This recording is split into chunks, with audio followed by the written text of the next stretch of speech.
Greetings and blessings. Welcome to the next stage of the Zodiac path of Gnosis. Yes, I'm definitely going to have to speak as clearly as possible in this episode. So we've reached Osiris, which is the fourth sign today, which connects with Galactic Arkana number 13, which is the Death card. In my previous series, I covered that card in the Ice Core Chronicles in relation to the time codes on a vaster scale. Today's episode is going to be slightly different, but there is more information already on that previous episode in that previous series. So we've reached day 69, and this is card 4 and Zodiac 4. And yesterday was about learning to live in peace, which was essentially about sharing resources as a community, as a planetary community. And from that point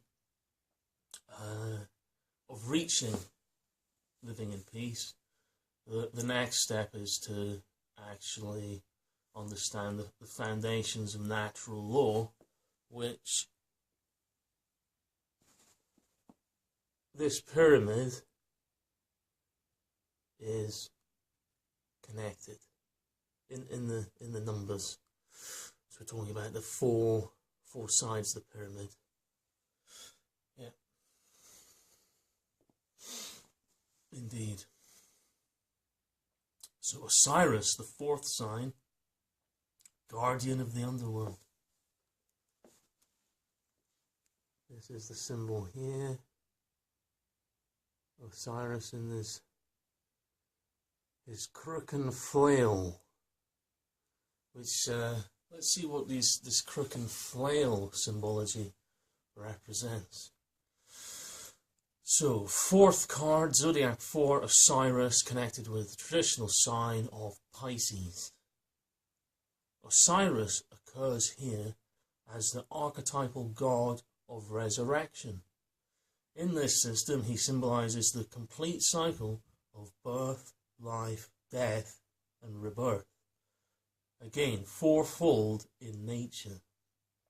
The root of our understanding of the seasons came out of marking the 2 solstices and 2 equinoxes, which mark the yearly cycle of the sun's light reborn on earth. This can also be related to the symbol of the cross, a universal sign used at burial grounds around the world. His symbol is the square, or base of the pyramid, which stands for stability and a naturally based law. A natural law functions in order to bring equality into all aspects of culture.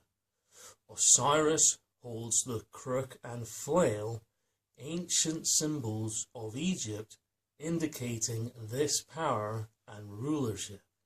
In this system, they represent rulership both of the self and the whole culture, making it clear that all laws should be not just given out, but followed by those making them.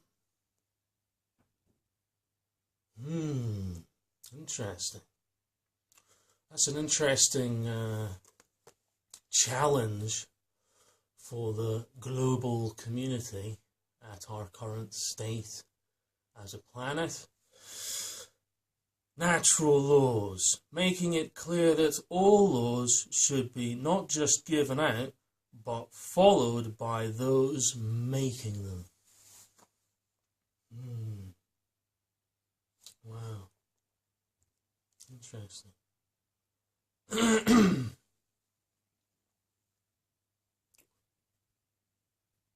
base of the pyramid, foundation of natural law. And that can be spelled L-A-W, yes? But it can also be spelled L-O-R-E, natural lore, ancient wisdom, ancient timeless wisdom. And this card actually connects back to the beginning of the deck with Earth 4, which is this symbol here. Yeah, you have the two eyes and the sun disk, and yeah, Osiris's return to the spirit realm. Yes. So, what we're talking about here is we're talking about birth, life, death, and rebirth. So this is it represented as a yearly cycle, but it also can be connected to our own lifetimes. Yeah.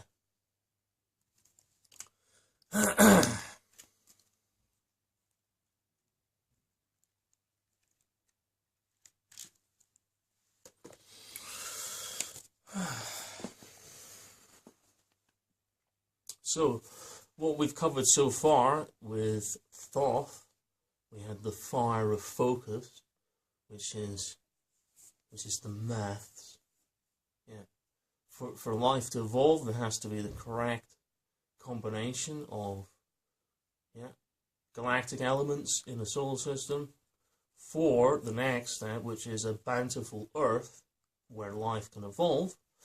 And then once life has evolved, you have Aquarius, which is the cup bearer. But what's in the cup? Is it an empty cup? Or is it a cup full of resources to be shared? So now the next step is Pisces, which is the two fishes. There's a vertical fish and there's a horizontal fish. Again, what we're talking about here is the body and the soul. Yeah. Two entirely different realms of existence. Now, in my own meditations contemplating the universe, you can find a multitude of information about the macrocosmic and the microcosmic levels. And wherever you investigate, and you can see all these different dimensions, what I noticed was they're incredibly intricate. Like, this is incredibly intricate, and this is incredibly intricate, and our bodies are incredibly intricate, and so are our consciousness.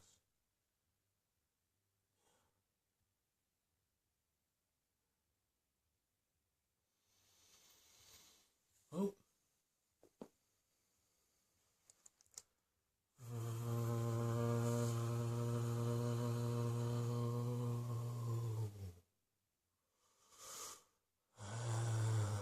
Ra's skull is main appearance. Ra's skull? What's this you're sitting on? Oh wow, look, it's a four-sided dorje. Yeah, this is a gift. It's actually connected to the unfurling of the Zodiac of Ra. This gift actually was part of what triggered the Zodiac of Ra's formation.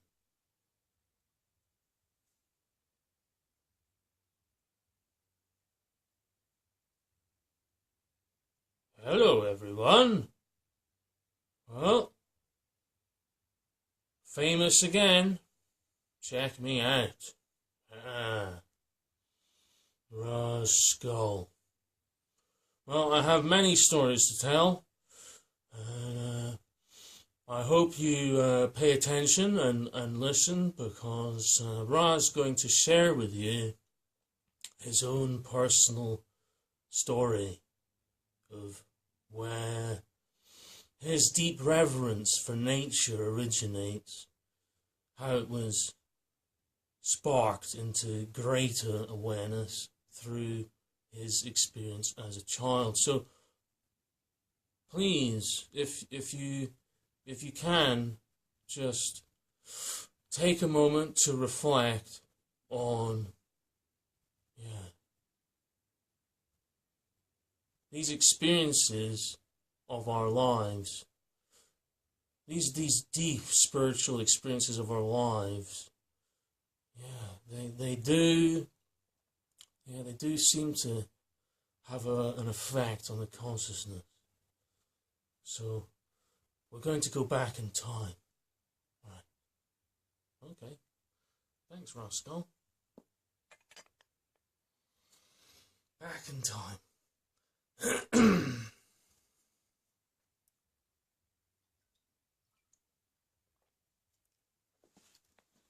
Back in time.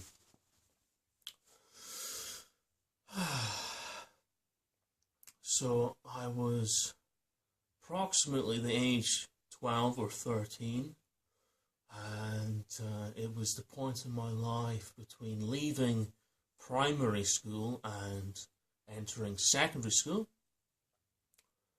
And during this time, we had, I think we had a gathering in town, or no, my mother and some friends and myself went out for dinner. This is what we've come to conclude as what triggered the experience. We went out for dinner and we all ate the same meal, but I had a dessert, which was the only thing that was different.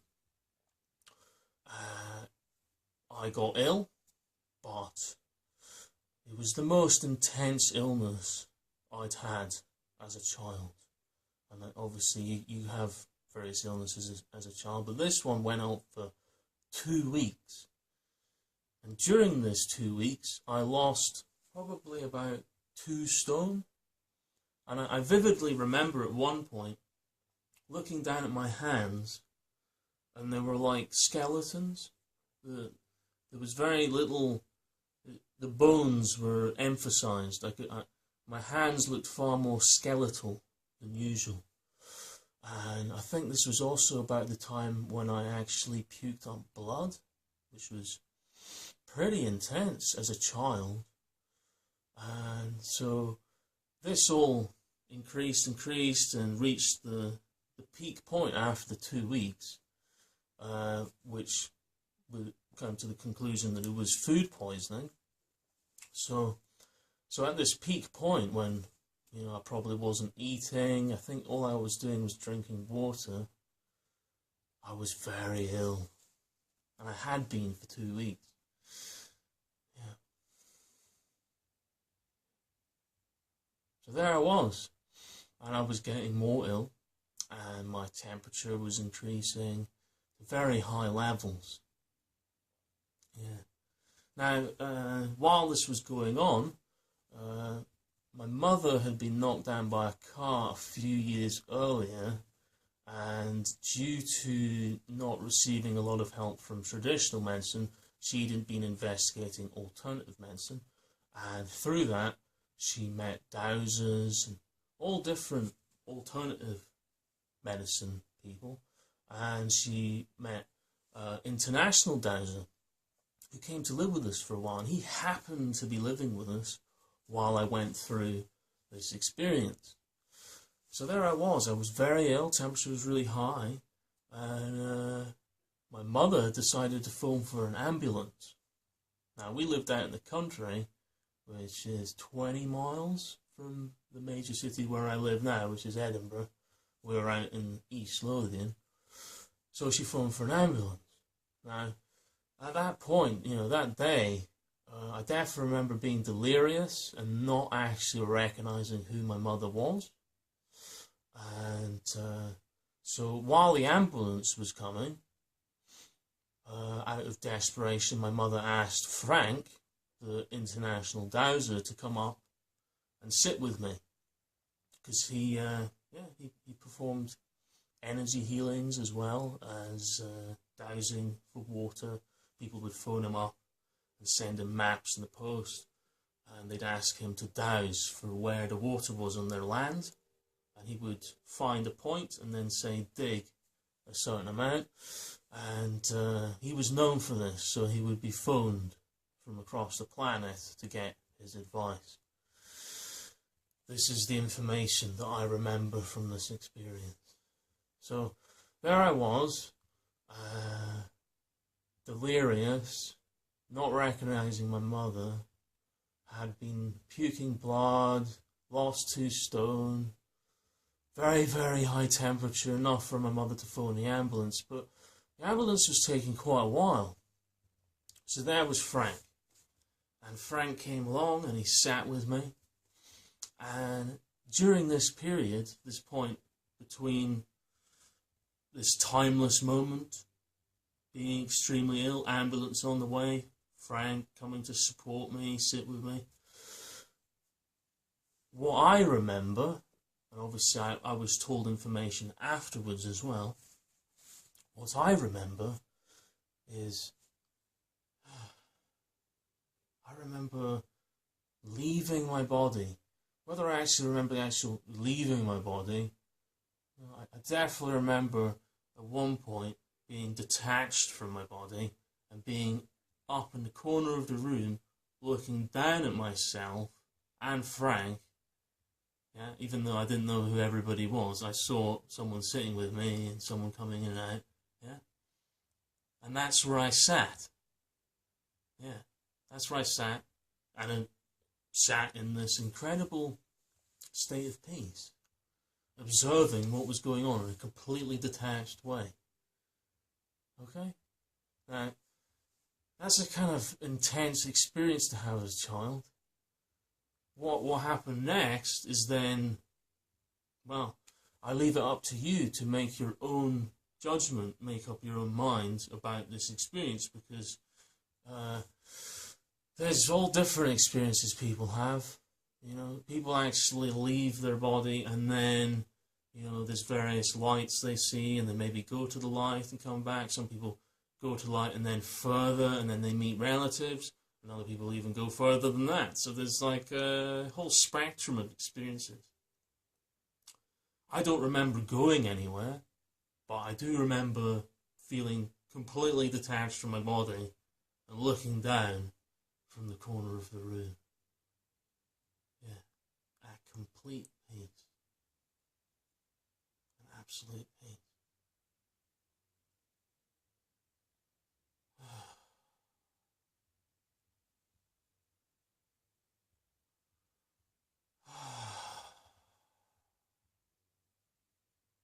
And that's why I remember until waking up the next day and being perfectly fine. Yeah.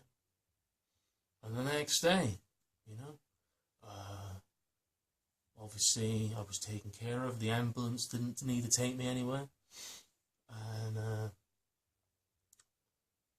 I was given this information. I was both my mother and Frank, who I now obviously recognised, shared with me their experience. And what I was told was when Frank came to sit by me, he went into a trance, a healing trance, which is something he was used to doing, because that's what he did when he did his dowsing. And what he said he experienced was he went into my past lives, and he went back and back into my past life, back and back. If I remember correctly, he said to my mother, I've never been this far back before, and he kept going. And he ended back in Egypt, and I think it was the son of a shepherd, just taking care of some cattle, somewhere in Egypt, in the ancient times. There was other memories as well, and other lifetimes, okay? Many lifetimes. And this is what he saw while he was sharing energy healing, supportive, energetic healing, supportive energy. Yeah, there's many more words for that too. But this is what happened. So, I was told about this afterwards when I got better again. Now this life-changing experience had a profound effect on my reality. Now, at that point in my life, I was actually transitioning between primary school and secondary school. So my transition sort of blended in to that sort of state of culture where you go from, first school to second school. So I don't really think many people noticed the changes. But there was a change. And there was, things going on in my mind that were different than what was there before. And it inspired me to look at things differently. It has always inspired me to look at things differently. And that's how I'm sitting here sharing this with you now with all of these codes. I went all the way to, I went and travelled around the pyramids in the land of the Maya. I spoke to a Mayan shaman there. I had an initiation with him. I had my own initiations on the pyramids.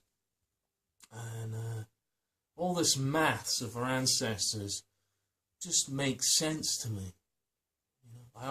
As a child, I already had a deep connection with maths, naturally, or maybe I inherited it.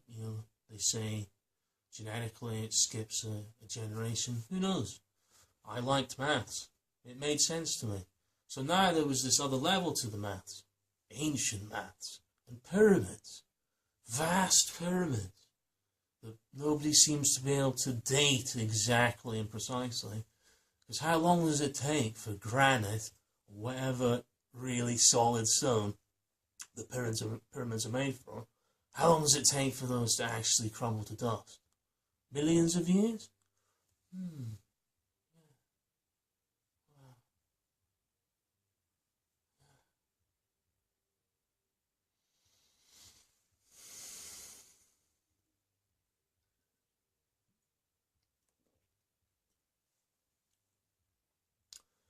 I once stayed at a Buddhist temple, and there was many different traditions represented there one day, and they talked about it. People's intense traumatic experiences, and some people asked the question, why am I still alive? Maybe there's some purpose to it. Now, obviously, these things can kind of go to your head, and maybe you become extremely evangelical. Not sure if I'm saying the right word there. Don't really know the meaning of the word. That's not what it did for me. What it did for me was made me extremely humble to nature, which I've always had a deep reverence for. And that's how I'm here today. Yeah. There was also a dream I had as a child, which I think occurred before, many years before any of that. And that was, it was a reoccurring dream. And,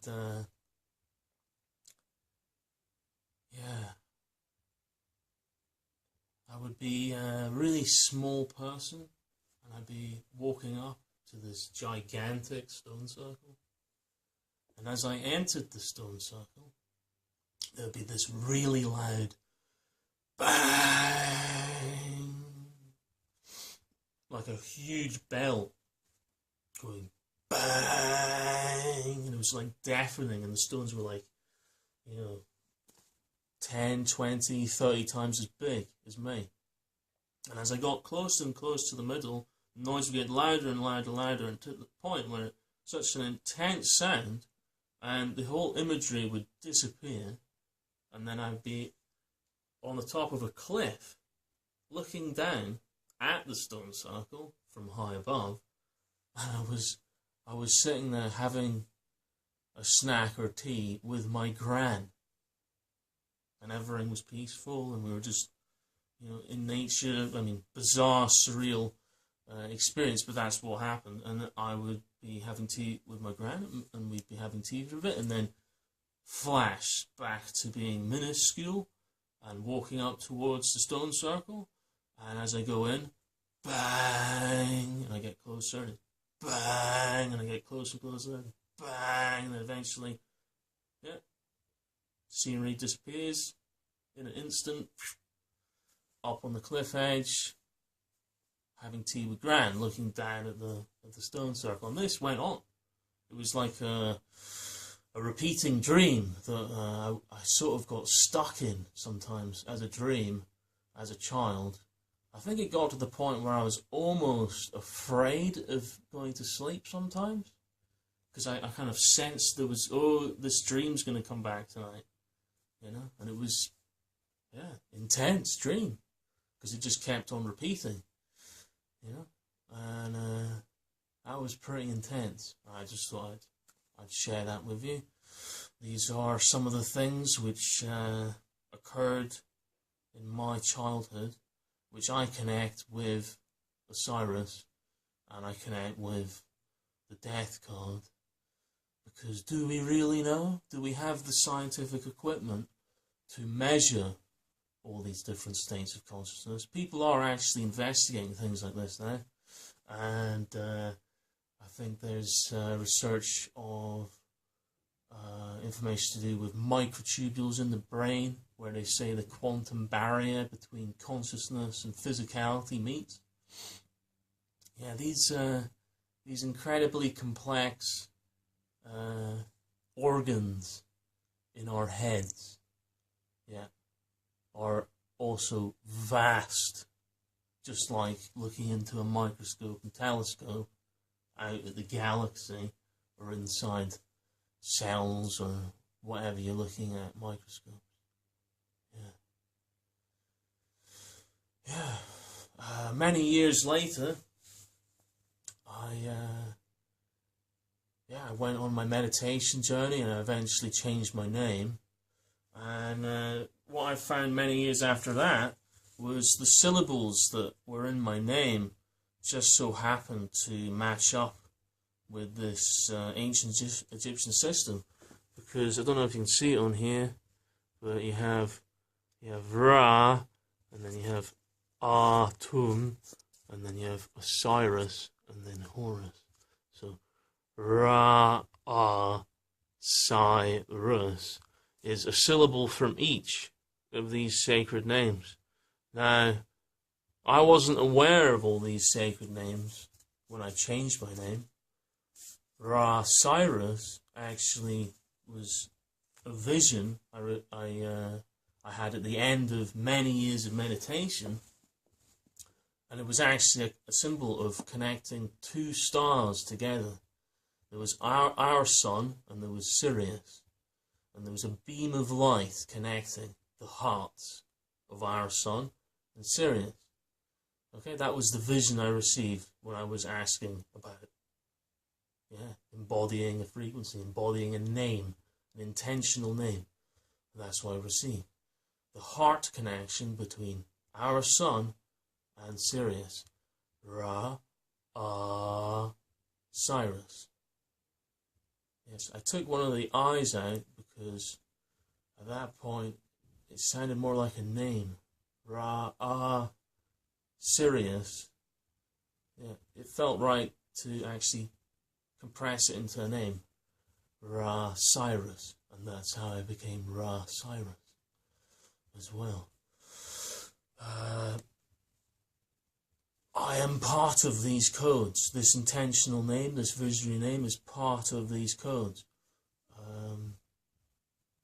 At that point, that's not what it was, though. This is what I uncovered through many years investigating what it even meant, because it started off as a vision, just like my fascination for ancient cultures started off with a near-death experience, or a near-death experience with an out-of-body experience, because they're combined, really. Yeah.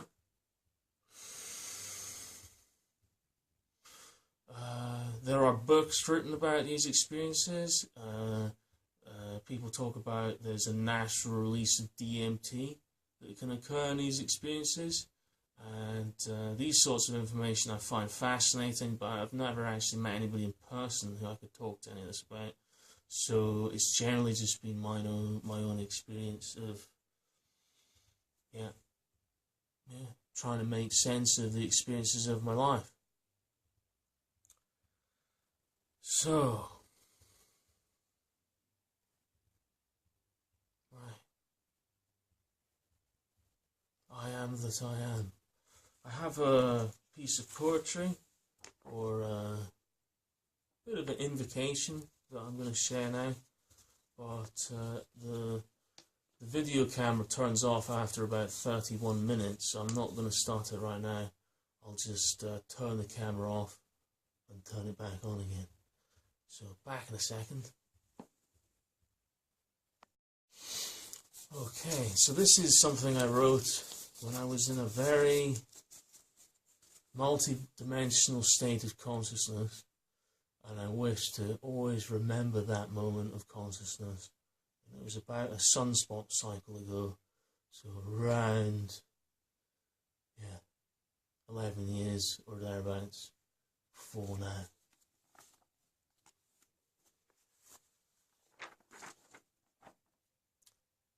I am that I am, that I am, that I am. As above, so below. I am that I am. In honor of all sacred peoples, that I am, that I am. A holy spirit of love, spirals of creation. I am that I am. In this temple I am. Within the temple I am. Of the I am, that I am, that I am, that I am.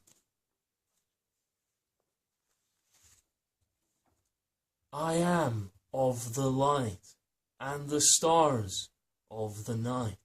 I am that I am, that I am, that I am.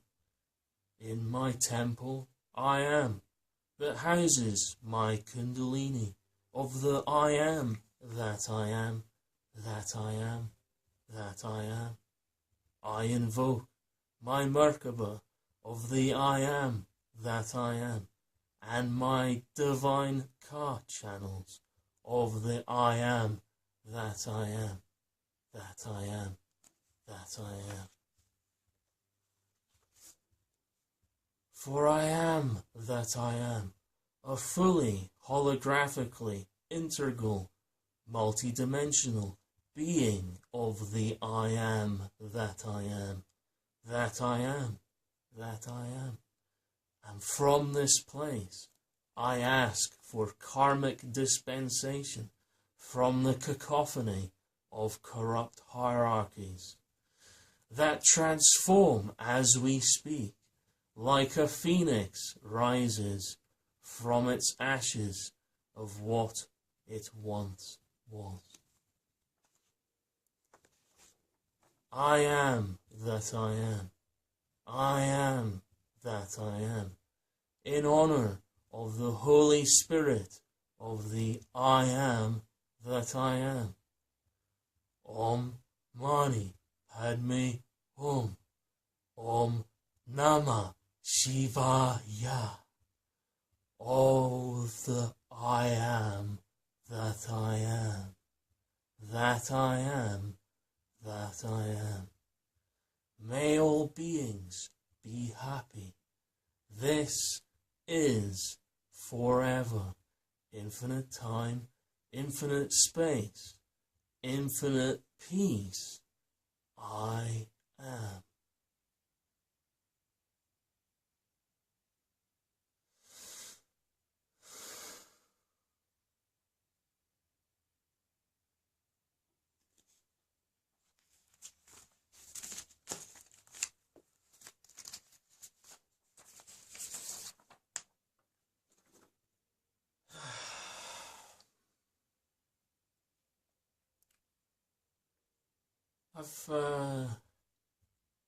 I've actually chatted to quite a few people about this experience when it seemed appropriate. I've had all kinds of strange responses to people when you talk to them and you talk about there being life beyond this life. We live in a very strange world that makes sacrifices of people's lives, and there is this ideology of proving that you believe by sacrificing yourself, which I do not understand. It's not what I saw when I looked into the eyes of death, crystallized. Whichever side of the view that you sit on, if we only live once, therefore harm no one, hurt no one, love with all your heart, treasure each moment like it was your last. Or if we live multiple lives, therefore harm no one, hurt no one, love with all your heart, treasure each moment like it was your last. Yeah, we're all truly lucky to be alive.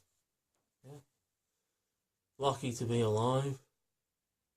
We've made it this far as a species. I really do hope that we can actually evolve.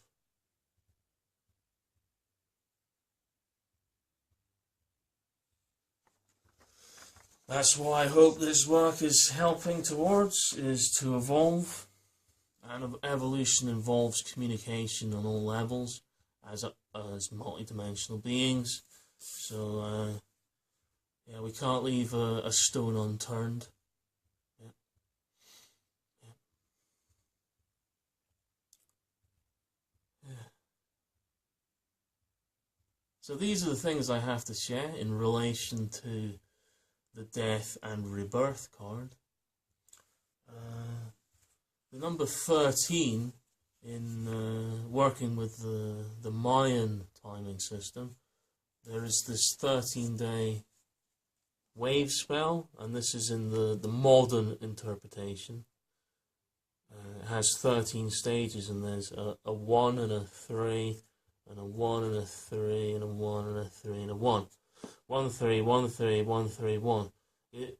There's 13 squares, and it vibrates the number 13, and just like each of the sections within the oracle, there's 13 cards per section, and I've mentioned it before, the system works with both 12 and 13, and in fact, the deeper wisdom within it, you can't understand without both.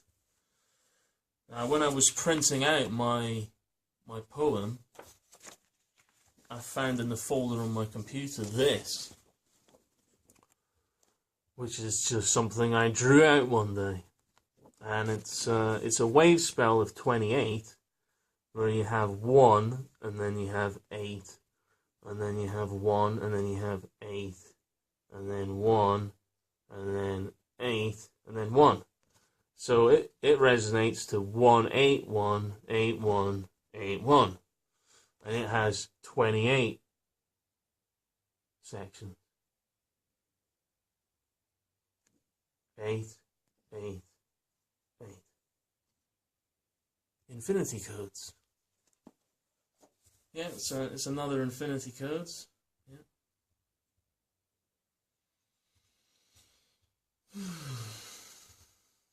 Fascinating. The things you find in your old folders from, yeah, definitely a sunspot cycle ago. Are we starting a new sunspot cycle now?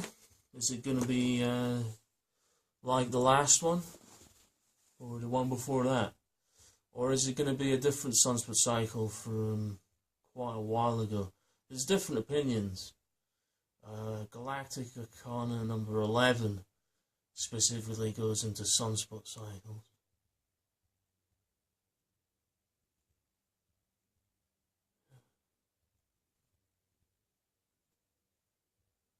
It's fascinating, yeah, sharing deep, ancient memories. I'm trying to think if there's something I've forgotten. I think I'm just I'm trying too hard.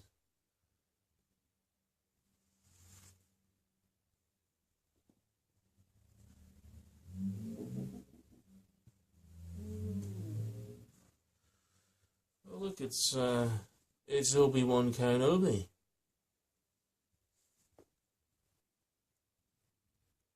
What's that favorite saying again? Yeah. You either do or you do not. There is no try. I think that's actually from a movie, isn't it? I think it might be from... Oh, look! Look who it is! Ah, look, it's Obi-Wan Kenobi. Yeah.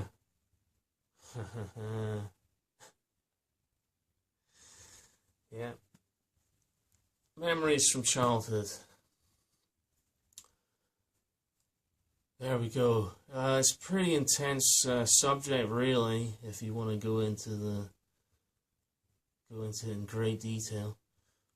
I would actually be interested to talk to people that maybe actually specialize in any sort of science in relation to consciousness beyond the body. But I'm happy just meditating with my own experiences. And like I said, none of this work would exist if it hadn't been for my near-death experience. Yeah. But as well, when traumas occur in your life, you're not always in the position to try and turn something tragic into magic. Sometimes it's too challenging to do that. Somehow, I am sitting here, I am sharing this information.